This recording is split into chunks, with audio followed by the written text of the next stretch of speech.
First சர்வீஸில் பார்த்தீங்கன்னா 1622 ஆயிருக்கு. இந்த சர்வீஸ் ஓடி வந்து அவங்க கரெக்டாக டீபக் பண்ணணும். ஆல் டுகெதர் வண்டி வந்து பீஸ்ட்டுங்க.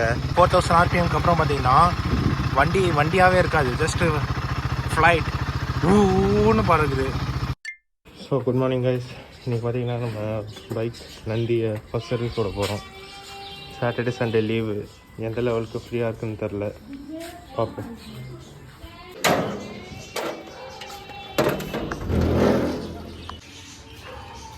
கவர்லாம் தூக்கி வச்சுட்டு கொண்டு போக வேண்டியதான். பள்ளிக்கரணையில் இருக்கிற ராயல் என்ஃபீல்ட் சர்வீஸ் சென்டருக்கு தான் கூப்பிட்டு கொண்டு போகணும்.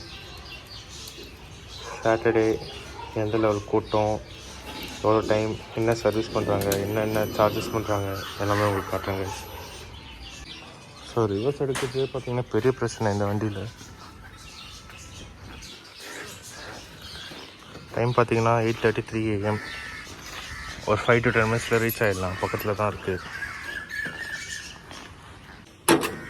இப்போ 700 kilometers ஓட்டியிருக்கேன். அவங்க 500லேயே கொண்டு வர சொன்னாங்க, இல்லைனா 45 days அந்த மாதிரி சம்திங் டியூரேஷன் சொன்னாங்க. ஆனால் நான் 500 அந்த ஆல்மோஸ்ட் அந்த ரேஞ்சில் கொண்டு போகிறேன். இதில் டஸ்ட்டு எப்படி இருக்குன்னு பாருங்கள். பிகாஸ் சென்னையில் பார்த்திங்கன்னா இப்போ கிளைமேட் வந்து ரொம்ப மழை. ஸோ இந்தளவுக்கு டர்ட்டாக தான் இருக்குது. பார்ப்போங்க, அங்கே ரீச் ஆகிட்டு காட்டுறேன்.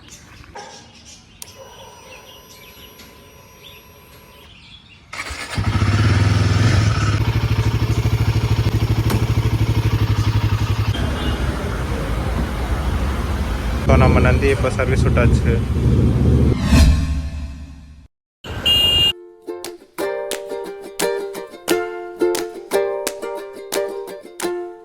இப்போ ரேப்பிடோ போட்டு வீட்டுக்கு போயிட்டுருக்கேன். சர்வீஸ் பார்த்தீங்கன்னா எஸ்டிமேஷன் வந்து 1800 ஆகும் சொல்லியிருக்காங்க. ஸோ எனக்கு பார்த்தீங்கன்னா மதியானம் 12:30க்கே எனக்கு மெசேஜ் வந்துடுச்சு வண்டி ரெடி ஆயிடுச்சுன்னு. ஸோ பில் அமௌண்ட் பார்த்தீங்கன்னா 1622. என்னென்ன பண்ணியிருக்காங்கன்னா, ஆயில் ஃபில் பண்ணியிருக்காங்க, some charges, chain clean charges. நான் ஃபஸ்ட் சர்வீஸில் பார்த்தீங்கன்னா 1622 ஆயிருக்கு. எல்லாருக்கும் இதுதான் ஆகுமான்னு இருக்கு.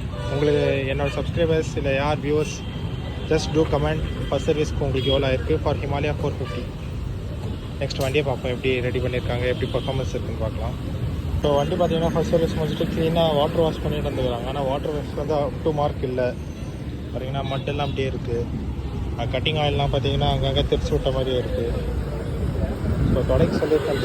ஏன்னா நம்மளோட பேமெண்ட் போயிருக்கு, இங்கே மண்ணெல்லாம் கூட ஒழுங்காக விடுக்கவே இல்லை.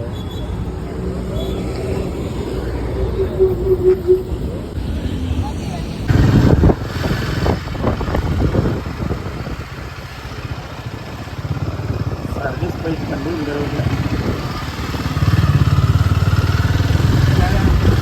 ராயல் என்ஃபீல்டில் பார்த்தீங்கன்னா இந்த ஒரு மிஸ்டேக் பண்ணிட்டாங்க.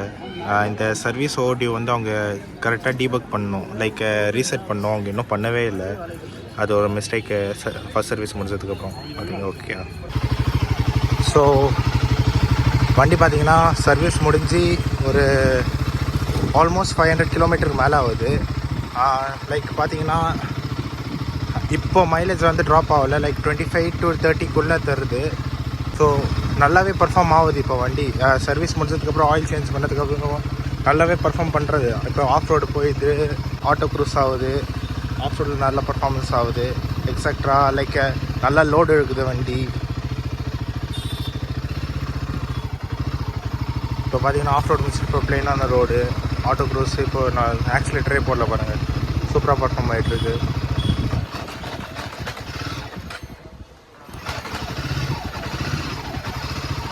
இப்போ கீர் ஆஃப் பண்ணிட்டு வண்டியை கிளச் பிடிச்ச உடனே கேட்டான் அது பார்த்தீங்களா.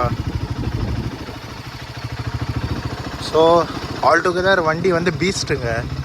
இந்த 4000 ஆர்பிஎம்க்கு அப்புறம் பார்த்தீங்கன்னா 4000 ஆர்பிஎம்க்கு அப்புறம் பார்த்தீங்கன்னா வண்டியாகவே இருக்காது, ஜஸ்ட்டு ஃப்ளைட் ஊன்னு பறகுது. ஸோ இப்போதைக்கு நம்ம ஆஃப் ரோடிங் இடத்துலலாம் இப்படி போக தேவையில்ல. அப்புறமா நான் உங்களுக்கு அடுத்த வ்ளாகில் காட்டுறேங்க. தேங்க்யூ. நந்தி